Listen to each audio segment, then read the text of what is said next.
by it takes a community to grow a child. I mean, I believe in cohesion. I believe in one Tower Hamlets. We're not one yet. No. There are people missing from our community. There are people missing from our board. There are people missing because their perception is that, oh, we only do one particular thing. We don't. We want to do everything. I'll give you an example.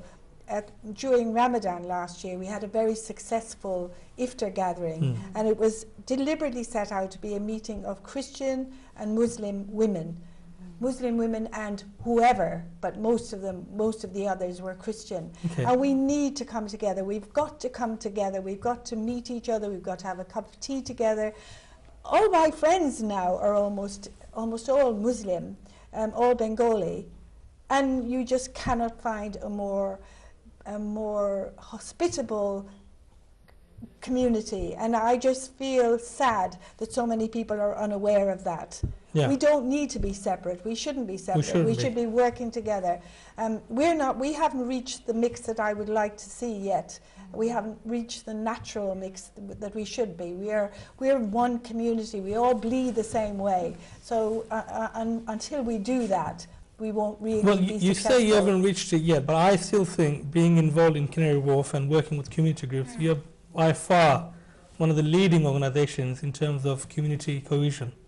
And I commend you for that. I think that's fantastic what you're doing. Nazma, you're looking at me as if I'm going to ask you something really...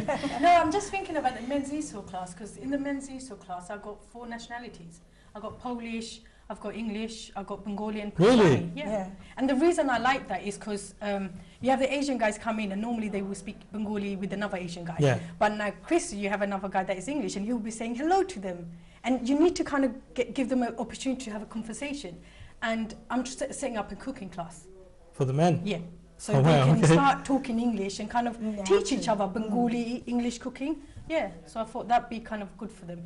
Azizan is doing supporting care, which is next week. She's starting her course, which is running for 6 months, which will give her a diploma. 6 months course? Yeah. Supporting care? Yeah, because I think it's important. I've got the experience, but I haven't got the qualification to show that, you know, I have got the experience and I've got a qualifications. Absolutely. It won't be a drawback. So if anything does happen in the future, at least I've got that qualification to, you know, let me just do the next thing. No, absolutely. In the future. And it picks up the natural gifts that people have. I mean, Azizan is an absolute carer. She's a volunteer of the year. If we would have had volunteer of the year, it would be Azizan. Wow. Yeah, she just does everything. No, it was really good because I recognise Azizan does a lot of caring. So I approached her and I said, Azizan, it'd be really good if you get a diploma under caring, because a diploma is designed for people that's never had qualification. Okay. And they roughly have a £1,000 worth of course which is given to them. And they can be flexible working and attend twice a month, get one-to-one support on the supporting care, which is very flexible for mothers so and this, parents. once she gets this qualification, what would this enable her to do then? The agency would help her to get a flexible job in care. Care work? Yeah. Oh, So wow. she doesn't have to join one agency, she can join any agency. Multiple agencies, And we are actually reaching to a country where there are going to be a lot of people being cared for at home, a lot of parents, and we need all different nationality speakers, not just Bengali. We need Chinese, Turkish, everything possible, because we are the only people within the community can deliver that. Absolutely. That's a great motto. I'm going to come to Muna again. Now, Muna, we're talking about one community. We're talking about people coming together. And like I said, I think Splash is a leading example when it comes to people working together in one community. Now, still I feel the Somali community are still not benefiting from the various services and groups that we have in Tower Hamlets in particular. Now, what would your message be to fellow Somali community members? I am someone who believes community cohesion, and I always want everyone to be together, because I live a country who's not my country. This country, when I came, I didn't came with any member of my family. I came by myself. The message I always send to Somali is just open your door and talk to your neighbors. Start from your next door neighbor, and then it will be going everywhere. There's a lot of things going on in the schools, which is, I know, as our community, they don't involve a lot. There's lots of community like Splash or Neighbors and Poplar around, and I know they know. But my message is tonight, if they can watch me, is just open your door and be friends with everyone. And be part of the and community. Be part of the community. Otherwise, we will be missing the rest of our life. How do you think Splash has helped you as an individual? How has Splash helped you to develop? The first time when I start with Splash was art, which is my kids goes to the Splash art, and they met David, and that was the first day. And then the second day, sister came, and I just had a talk with sister. From that, where I start from, then yeah, it's just you go and find out where's the nearest place you can get people. Sister, so 15 years ago, this young lady came and met you.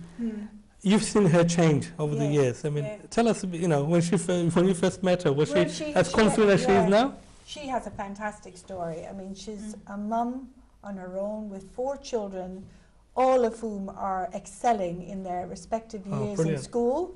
And she's got 2 sisters who have done extremely well. I mean, she is a marvellous beacon for people. But the message, as Muna says, is you've got to make some effort yourself. You know, you really have to. You've got to make one pace yourself. You've got to make 1 or 2 paces. You can't expect everything to just come to you. You have to do, I mean, you know, sometimes people say to me, "Oh, but they don't talk to you," they, and I always know what that means. And I'd say, well, do you talk to them? It takes 2 to tango. I can't smile at myself on the street. I always look at people's eyes, and if they're smiling, you get back immediately. Absolutely. You can get that rapport. And I smile at anyone who would care to smile back at me. But I'm sure most people smile at you, sister. Well, they don't all. Yeah, so like they have no choice. They have to smile at you. Well, you know, it does take 2 to tango. I think that's one of my little mottos. You just cannot do anything on your own. You have to have give reciprocal, and take. yes, give and take, yeah. And then sometimes you get it wrong, or you maybe misjudge somebody. You've got the whole picture wrong, and come back and start again. But basically, I think one of the most important things, particularly for most of us, and I would say most of us on Popular High Street, haven't got income. We haven't got choice that money gives you. So for goodness sakes, then, make the most of your neighbours, make the most of your community, because that's our wealth. I think we're very wealthy because we have friends and community, and family. People who look after us.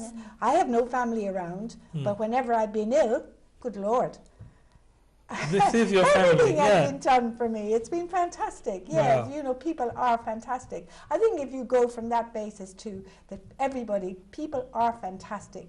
Just give them a chance to show and prove it, and most people won't let you down. Do you feel the same way, Aziza? What sister said about, you know, being part of one big family? Yeah, that is really important, because I live in Robin Hood Gardens. Yeah.